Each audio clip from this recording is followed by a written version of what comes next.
नमामि दर्शकों, आप सब सोच रहे होंगे कि मैं इस माटी का क्या करूँगी, तो चलिए बताती हूँ। तब तक एक बार आप इसकी मासूमियत देखिए।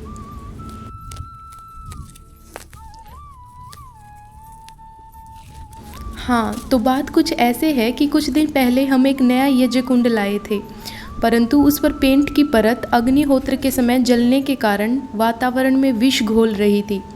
इतने केमिकली टॉक्सिक फ्यूम्स पर्यावरण को दूषित करें तो क्या अर्थ रह जाता है यज्ञ का। इसीलिए माटी और गोबर से लिपाई करके हम इस यज्ञ कुंड के गुण धर्मों में परिवर्तन लाएंगे। इसके लिए हमें चाहिए गोबर, तो पवित्रता की पराकाष्ठा यानी गौ माता से उनका विष्ठा लेने के लिए मैं पहुंच जाती हूं मेरी प्यारी ताई जी के पास। मैं इसे एकत्रित करती हूँ, तब तक आप वात्सल्य से युक्त ये अनूठा दृश्य देखिए।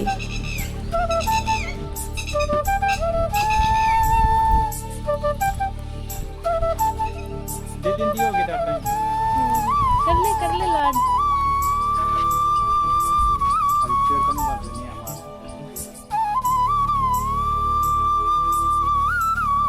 अब ताई के पास आए हैं तो भेंट में मिलेगा श्वेत प्रेम यानी गैया मैया का धारोषण दूध। सभी भोजन एक तरफ और ये धारोषण दूध एक तरफ, कोई तुलना हो ही नहीं सकती। ताई का वश चले तो सांझ ढलने तक पास रखें, परंतु अब आज्ञा लेकर हम चलते हैं अपने कार्यस्थल की ओर। वासु की सहायता के बिना कोई कैसे आगे बढ़ सकता है, तो लीजिए आ गया है यज्ञ कुंड। अब मिलकर माटी को भिगो लेते हैं और माटी और गोबर के पूर्णतः एक दूसरे में विलीन होने तक इसे घोलते रहेंगे। रिश्तों और माटी की गांठ मन और धरातल को कभी समतल नहीं होने देती, तो आवश्यक है पानी मिलाकर इसे सुलझा लिया जाए।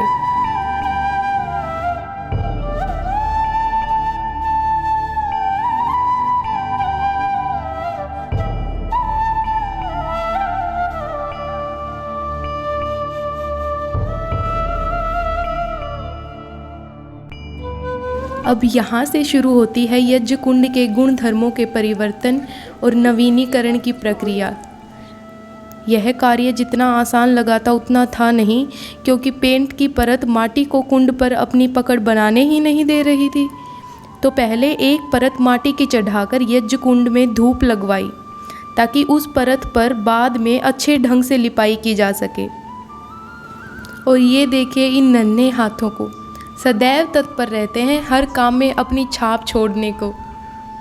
एक बार ये परत सूख जाने के बाद अब बारी है अच्छे ढंग से इसकी लिपाई करने की।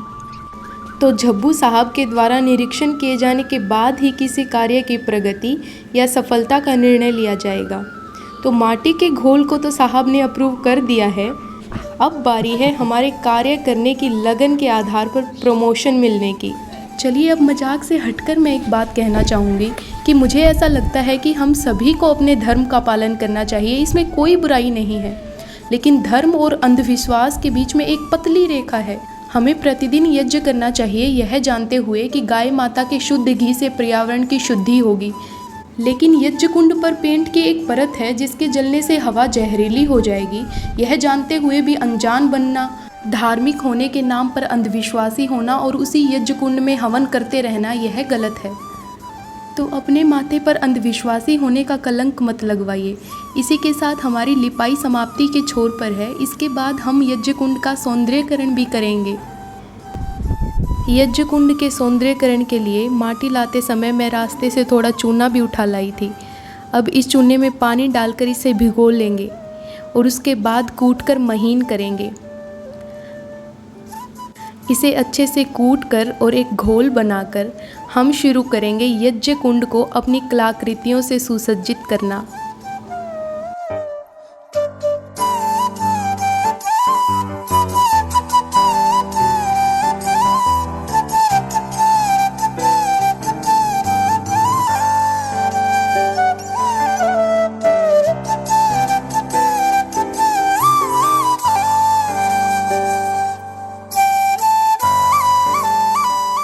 जब तक मैं इसकी सुंदरता बढ़ा रही हूँ, आप मेरा मनोबल बढ़ा दीजिए।